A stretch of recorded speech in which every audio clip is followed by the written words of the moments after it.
तो यहां पौलुस 7वें वचन में लिखते हैं, परंतु वह दूसरा सुसमाचार है ही नहीं, पर बात यह है कि कितने ऐसे हैं जो तुम्हें घबरा देते हैं और मसीह के सुसमाचार को बिगाड़ना चाहते हैं। परंतु यदि हम या स्वर्ग में से कोई दूत भी उस सुसमाचार को छोड़ जो हमने तुम्हें सुनाया है, कोई और सुसमाचार तुम्हें सुनाए, तो श्रापित है। जैसा हम पहले कह चुके, वैसा ही मैं फिर कहता हूं कि उस सुसमाचार को छोड़ जिसे तुमने ग्रहण किया, यदि कोई और सुसमाचार सुनाता है तो श्रापित है। यहां पर पौलुस कह रहे हैं कि जो सुसमाचार तुम्हें दिया गया है उसे छोड़ और कोई सुसमाचार नहीं है। और कितने ऐसे हैं जो तुम्हें घबरा दे रहे हैं, तुम्हें डरा दे रहे हैं, क्योंकि वो सुसमाचार को बिगाड़ना चाहते हैं। पौलुस कह रहे हैं, यदि हम मनुष्य या स्वर्ग का कोई दूत भी आकर जो सुसमाचार तुम्हें सुनाया गया है उसके विपरीत कोई और सुसमाचार सुनाए तो वो श्रापित है। पौलुस कह रहे हैं यहां वो श्रापित है। उस समय के परिवेश में हम देखते हैं जब पौलुस इस पत्री को लिख रहे हैं, जब तक बाइबल कंप्लीट नहीं हुआ है, उसके बाद बहुत सारी पत्रियां लिखी गई हैं, उसके बाद यूहन्ना का प्रकाशित वाक्य लिखा गया है, तब जाकर यह बाइबल कंप्लीट हुआ है। और यह बाइबल कंप्लीट होकर आज के परिवेश में मेरे और आपके पास मौजूद है। यह हमारा मार्गदर्शक है, यह हमारा शिक्षक है, यह हमें समझाता है कि हमें अपने जीवन को कैसे जीना है। और सच्चा और सत्य सुसमाचार इस पवित्र शास्त्र यानी बाइबल में पाया जाता है। उस वक्त बाइबल पूरा कंप्लीट नहीं है, उस वक्त भी पौलुस ये कह रहे हैं कि जो सुसमाचार हम तुम्हें दे रहे हैं, अनुग्रह का सुसमाचार, विश्वास का सुसमाचार, उसके अलावा अगर कोई तुम्हें आडंबरों का सुसमाचार सुना रहा है, व्यवस्था को पालन करने का सुसमाचार सुना रहा है, तो इसका मतलब यह है कि वो प्रभु यीशु मसीह के अनुग्रह को व्यर्थ ठहरा रहा है और वो उस अनुग्रह को बिगाड़ना चाहता है। धार्मिक कार्यों को उसमें घोल मिल करके वो प्रभु यीशु मसीह के अनुग्रह और विश्वास के सुसमाचार को बिगाड़ना चाह रहा है और वो तुम्हें घबरा दे रहे हैं। गलत बातों का गलत तरीके से मतलब निकाल के वो तुम्हें घबरा रहे हैं, वो तुम्हें डरा रहे हैं। लेकिन आज के परिवेश में यह वचन हमसे क्या कहता है, मुझसे और आपसे यह वचन यहां जो गलातियों की पत्री उसके 7वें वचन और 8वें वचन में लिखा है पहले अध्याय में, यह मुझे और आपको क्या कहता है। उस समय बाइबल कंप्लीट नहीं था, लेकिन आज बाइबल कंप्लीट है, पत्रियों के रूप में हमारे पास कंप्लीट है, सुसमाचारों के रूप में कंप्लीट है। पुराने नियम के अनुसार हमें वो सारी बातें यहां बता दी गई हैं, कंप्लीट है। तो यहां पर यह वचन मुझसे और आपसे कहता है, यदि कोई भी प्रचारक, कोई भी सो कॉल्ड प्रचारक तुम्हें इस पवित्र शास्त्र के अलावा दूसरी दुनियावी बातों का घोल मेल करके तुम्हें बताए, तो चाहे वो मनुष्य हो, चाहे वो स्वर्ग का दूत हो, वो श्रापित है। हालेलुया। हमें समझना होगा, यहां पे पौलुस ने कहा है कि कोई भी अगर सच्ची बातों में से घोल मेल करके उसमें मिलावट करके मुझे और आपको अपनी दुनियावी बुद्धि या शैतान की सिखाई हुई चालों को मिला करके बताने की कोशिश करे तो वो श्रापित है। अब इसके बाहर अगर कोई बोलता है, बहुत सारे भाई बहन ये मुझसे पूछते हैं कि हम कैसे पहचाने कि कौन झूठा है कौन सच्चा है।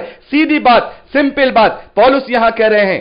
पौलुस यह कह रहे हैं कि इस बाइबल को छोड़, इस पवित्र शास्त्र को छोड़, कोई और बात तुम्हें समझाए जो इस पवित्र शास्त्र के बाहर है तो वो श्रापित है। चाहे वो बहुत बड़ा इवेंजलिस्ट क्यों ना कह रहा हो, बहुत बड़ा सो कॉल्ड प्रॉफिट ना कह रहा हो, सो कॉल्ड अपने आप को वो जो भी प्रेरित कह रहा है वो कह रहा हो, चाहे वो अपने आप को स्वर्गदूत क्यों ना कह रहा हो, चाहे वो अपने आप को एलिया की क्यों ना कह रहा हो, अगर वो इस बाइबल के अलग, बाइबल के बाहर जाकर कोई सुसमाचार देता है या शिक्षा देता है तो वो श्रापित है। हमें इससे पहचानना होगा। मेरी शिक्षाओं को, किसी और की शिक्षाओं को, कोई भी प्रचारक हो, कोई भी पास्टर हो, कोई भी इवेंजलिस्ट हो, यदि वो शिक्षा देता है, यदि इस पवित्र शास्त्र से बाहर की शिक्षा देता है तो इसका मतलब यह है कि वो शिक्षा देने वाला श्रापित है। बहुत सारे ऐसे सो कॉल्ड मैं प्रचारकों को देखता हूं जो दुनियावी रीतियों को बहुत ज्यादा ऊपर करके रख रहे हैं। आजकल मैं देख रहा हूं प्रभु यीशु के नाम में बहुत सारी बातें ऐसी हो रही हैं। वो लोग प्रभु यीशु मसीह को क्या कर रहे हैं, प्रभु यीशु मसीह का नाम तो इस्तेमाल कर रहे हैं, लेकिन उनके जीवन में प्रभु यीशु मसीह का एक भी कार्य पाया नहीं जा रहा है। तो ऐसे लोगों के लिए जो दुनियावी रीति को इस वचन से घोल मिल करके हमारे और आपके लिए लेकर के आ रहे हैं, तो पौलुस कह रहे हैं ऐसे लोग श्रापित हैं।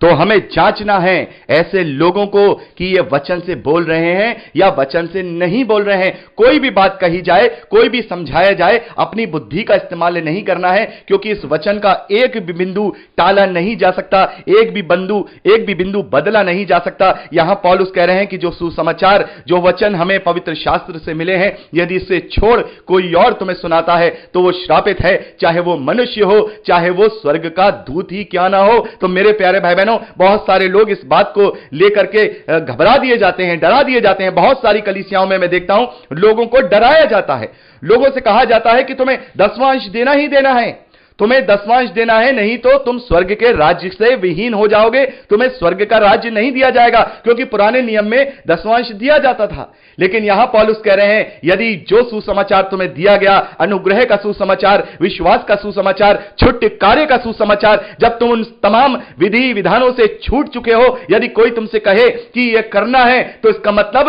वो श्रापित है, क्योंकि वो अन्य तरीके का सुसमाचार मेरे और आपके बीच में लेकर के आ रहा है। यह मेरी मर्जी है कि मैं 10वांश दूं, यह मेरी मर्जी है कि मैं 20वांश दूं, यह मेरी मर्जी है कि मैं आधा अपना उठा करके परमेश्वर के राज्य के लिए दे दूं। यह मेरी मर्जी है, क्योंकि पौलुस ने लिखा है, हर्ष से देने वाले से परमेश्वर प्रसन्न होता है, ना दबाव से, ना कुड़कुड़ा कर। तो यहां पर हम क्या देख रहे हैं, लोगों को डरा दिया जाता है। सांसारिक विधि विधानों को करने के प्रति भी बहुत सारी कलीसियाओं में मैं सुनता हूं, मैंने अभी तक देखा तो नहीं, लेकिन मैंने सुना है, अपने एक भाई से सुना है, वहां पर उनके यहां यह रीति है कि वो एक दूसरे को माथा टेकते हैं, अपने सर को दंडवत करते हैं। एक मसीही विश्वासी दूसरे मसीही विश्वासी के आगे माथा टेकता है, और उनका कहना यह है कि सभी में पवित्र आत्मा का वास है, और मैं परमेश्वर का कोई मंदिर नहीं है। परमेश्वर का मंदिर तो मनुष्य जो विश्वासी है वो स्वयं है, तो परमेश्वर को माथा कहां टेकें? परमेश्वर को अगर हमें माथा टेकना है तो हम एक दूसरे को, यानी मसीही विश्वासी एक दूसरे को माथा टेकें। और जब मेरे उस भाई ने उन्हें समझाने की कोशिश की कि यह बाइबल की शिक्षाओं के बाहर की शिक्षा है, ये जो संसारिक कार्य है, इससे परमेश्वर प्रसन्न नहीं होगा, हमें अपने आप को जीवित, पवित्र और भावता हुआ बलिदान करके चढ़ाना है, इसी से हमारी आत्मिक सेवा होगी और इसी से परमेश्वर प्रसन्न होगा। तब उनके लोग उन्हें घबरा रहे हैं, उनके लोग उन्हें डरा रहे हैं, वचन की बातों से निकाल कर पता नहीं क्या क्या उनको डरा कर, धमका करके परेशान कर रहे हैं कि तुम परमेश्वर के विरोध में कार्य कर रहे हो, परमेश्वर के अभिषिक्तों को तुम छेड़ रहे हो, उन्हें यह कर रहे हो, वो कर रहे हो। तो यहां पर तो पौलुस ने साफ लिख दिया है, पौलुस ने साफ लिख दिया है कि बहुत सारे लोग तुम्हें घबरा देंगे, बहुत सारे लोग तुम्हें डरा देंगे, लेकिन उनसे डरना नहीं है, उनसे घबराना नहीं है, क्योंकि वो परमेश्वर के वचन को बिगाड़ना चाहते हैं। और यदि वो बिगाड़ा हुआ सुसमाचार हमें सुना रहे हैं, वो बात कर रहे हैं, तो इसका मतलब यह है कि वो श्रापित हैं। तो श्रापित लोगों से वैसे ही नहीं डरना है। तो आप बताइए, एक दूसरे को माथा टेकने से यह आडंबर नहीं है क्या? केवल माथा, मैं मान लेता हूं, एक बात को मैं मान लेता हूं कि सभी मसीही विश्वासियों में परमेश्वर का आत्मा है, तो केवल हम माथा टेक लेंगे तो क्या एक धार्मिकता का कार्य नहीं बन गया? हम इस बात में कैसे खुश हो जाएं कि हमने माथा टेक लिया और परमेश्वर खुश हो गया, जबकि यह सच्चाई प्रभु यीशु मसीह हमें बता चुके हैं, यह सच्चाई हमें सिखा चुके हैं कि परंपराओं के पालन करने के चक्कर में हम बहुत सारी चीजों को टाल देते हैं। हम ये सोचने लगते हैं कि हमने माथा टेक दिया, अन्य जातियों की तरह हमने परमेश्वर को माथा टेक दिया, हमने अपने देवी देवता को माथा टेक दिया, अब वो हमसे खुश हो गया। लेकिन यहां पर हमें समझा दिया गया है, हमें बता दिया गया है कि इन सब कार्यों से हमारी धार्मिकता सिद्ध नहीं होती, विश्वास के द्वारा हमारी धार्मिकता सिद्ध होती है। जिस बात को हमने दूसरे कुरिन्थियों 5वां अध्याय 21वें वचन में पढ़ा कि जो पाप से अज्ञात था उसी को परमेश्वर ने मेरे और आपके लिए पाप ठहरा दिया, ताकि उसमें होकर मैं और आप परमेश्वर की धार्मिकता बन जाएं, मैं और आप परमेश्वर की धार्मिकता बन जाएं। तो कितनी बड़ी बात, हमें कितना बड़ा अनुग्रह, कितना बड़ा आशीष मिला है। और लोग इन परंपराओं के पीछे पड़े हुए हैं कि माथा टेकना है। अरे माथा टेकने से कुछ नहीं होगा मेरे भाई, अपने जीवन को बदलने से होगा, अपने जीवन को सही रीति से प्रभु यीशु मसीह में नई सृष्टि बनाने से होगा। तो यहां पर पौलुस ने साफ तौर पर कह दिया है कि यदि उस सुसमाचार को छोड़ जो हमें सुनाया गया है, उसके अलावा कोई और सुसमाचार हमें सुनाता है, इस पवित्र शास्त्र से हट करके कोई और नई रीति करके आता है, चाहे वो कोई भी हो, चाहे वो ये कहे हमें सप्त का दिन मानना है, चाहे कोई ये कहे कि हमें दसवांश लेना है, चाहे बोले कि हमें आपस में माथा टेकना है, या बहुत सारी और चीजें हम देख रहे हैं प्रभु के नाम से जो हो रही हैं, वो इस सुसमाचार के अलावा की बातें हो रही हैं। तो यहां पर पौलुस कह रहे हैं चाहे वो बड़े बड़े नाम क्यों ना हो, उनके आगे अपोस्टल लगा हो, चाहे प्रॉफिट लगा हो, चाहे इवेंजलिस्ट लगा हो, चाहे बिशप लगा हो, चाहे कुछ भी लगा हो, लेकिन अगर वो उस पवित्र शास्त्र के अलावा कोई और हमें सुसमाचार सुना रहे हैं, तो यहां पौलुस कह रहे हैं स्वर्गदूत भी श्रापित हैं, वो तो मनुष्य हैं, वो तो मनुष्य हैं। स्वर्गदूतों के लिए भी पौलुस ने कह दिया वो श्रापित हैं। अगर सुसमाचार में कोई गड़बड़ करता है, मेल मिलावट करता है, वो श्रापित है, तो हमें जांचना होगा। पौलुस आगे लिखते हैं अब मैं क्या मनुष्यों को मानता हूं या परमेश्वर को? क्या मैं मनुष्यों को प्रसन्न करना चाहता हूं? यदि मैं अब तक मनुष्यों को ही प्रसन्न करता रहता तो मसीह का दास ना होता। तो पौलुस यहां पर कह रहे हैं कि मैं जो ये सुसमाचार का प्रचार कर रहा हूं वो मैं किसी मनुष्य को प्रसन्न करने के लिए नहीं कह रहा हूं, क्योंकि बहुत सारे लोग ऐसे जो यहूदी कल्चर को लेकर के वहां आ रहे थे, झूठा प्रचार कर रहे थे कि व्यवस्था का पालन करना है, खतना करना है, ये करना है, सबका दिन मानना है, तुम्हें वो करना है, ये नहीं खाना है, वो नहीं पीना है, ये सारी चीजें कर रहे थे। तो वो पौलुस पर ये इल्जाम लगा रहे थे, पौलुस पे इल्जाम लगा रहे थे कि अन्य जातियों को खुश करने के लिए ये सब बातें कह रहा है, ये परमेश्वर की ओर से नहीं है। यह बात वहां पर इल्जाम लगाया जा रहा था पौलुस पर कि मनुष्यों को केवल खुश करने के लिए उन्हें खतने से छूट दे दी, उन्हें व्यवस्था से छूट दे दी, इसलिए कर रहा है। पौलुस यहां पर इस बात को डिफाइन कर रहे हैं, इस बात का डिफेंड कर रहे हैं। अब मैं क्या मनुष्यों को मानता हूं या परमेश्वर को? मैं किसको मानता हूं? मैं परमेश्वर को मानता हूं या मनुष्यों को? मैं मनुष्यों को नहीं, मैं परमेश्वर को मानता हूं। पौलुस यहां कह रहे हैं क्या मैं परमेश्वर को प्रसन्न करना चाहता हूं? यदि मैं अब तक मनुष्यों को ही प्रसन्न करता रहता तो मसीह का दास न रहता। पौलुस कहते हैं अगर मैं केवल मनुष्यों को ही प्रसन्न करता तो फिर मैं मसीह का दास नहीं बनता, मैं प्रेरित नहीं बनता, मैं पूरा पद सब कुछ छोड़ नहीं देता। मैं तो बहुत ऊंचे पद पे था, मेरी अच्छी जिंदगी थी, मैंने अपनी जिंदगी को प्रभु यीशु मसीह के लिए कूड़ा कर दिया, उसके प्रचार के लिए मैं उत्पादित हुआ, मैं पीटा गया, मैंने कोड़े खाए, मैंने तकलीफों को सहा, जान की जोखिम को सहा, इसलिए सहा कि मैं मनुष्यों को खुश करना चाहता हूं। यदि मैं मनुष्यों को खुश करना चाहता तो मैं सब कुछ कर सकता था। तो यहां पर पौलुस ने ये अपने विषय में कहा है, लेकिन आज मेरे और आपके लिए लागू होता है कि हमें मनुष्यों को खुश करने के लिए कोई भी सुसमाचार का प्रचार नहीं करना है, अपनी ही दृष्टि में घोलमेल नहीं करनी है, वरना मैं और आप श्रापित हो सकते हैं। यदि मेरी कलीसिया आशीष के वचन ही सुनना चाहती है तो मुझे उन्हें खुश करने के लिए केवल आशीष के वचन नहीं देने हैं, इस डर से कि कहीं कलीसिया में से आज 20 लोग हैं, 50 लोग हैं, कम ना हो जाए। मैं देखता हूं चर्चिस में यही होता है, मनुष्यों को खुश करने के लिए प्रचार किया जाता है।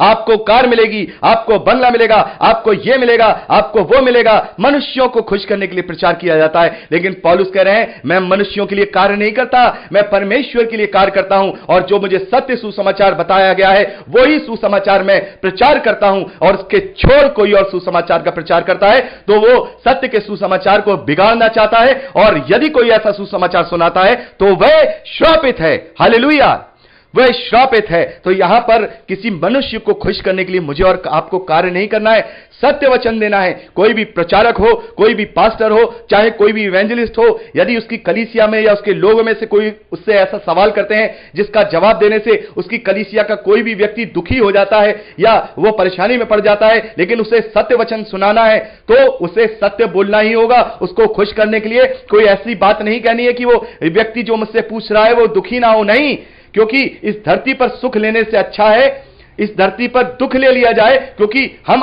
जब हम अनंत जीवन में जाएंगे तो वहां इस दुख के बदले में सुख मिलेगा। यदि हम यहां उसे सुख में, यहां के सुख को यहां के सुख में दे देंगे तो फिर अनंत जीवन में उसे बहुत बड़े दुख को उठाना पड़ जाएगा, और साथ में उस एडवाइस देने वाले को भी, जो प्रचारक उसके मन भाविक, उसके मन माफिक बात को बता रहा है। तो पौलुस कह रहे हैं कि हमें मनुष्यों के दिखाने के लिए कार्य नहीं करना है, हमें परमेश्वर की ओर से है, हमें सत्य सुसमाचार का प्रचार करना है। तो मेरे प्यारे भाई बहनों, यहां पर जब हम पहले वचन से लेकर 10वें वचन तक का अध्ययन करते हैं गलातियों की पत्री में, तो यहां पर एक बहुत बड़ा संदेश मुझे और आपको यह मिलता है कि हमें इस बात के लिए सावधान रहना है कि अपनी घोलमेल में या दुनियावी बातों में अगर कोई भी व्यक्ति, कोई भी प्रचारक या चाहे वो स्वर्गदूत ही क्यों ना हो, अगर इसमें घोलमेल करता है और उससे अलग हटके कोई सुसमाचार सुनाता है तो वो श्रापित है। वो श्रापित है वो मनुष्य जो इस पवित्र शास्त्र की बातों में अपनी दुनियावी बुद्धि को शामिल करता है। तो इस बात के लिए मुझे और आपको अवेयर रहना है।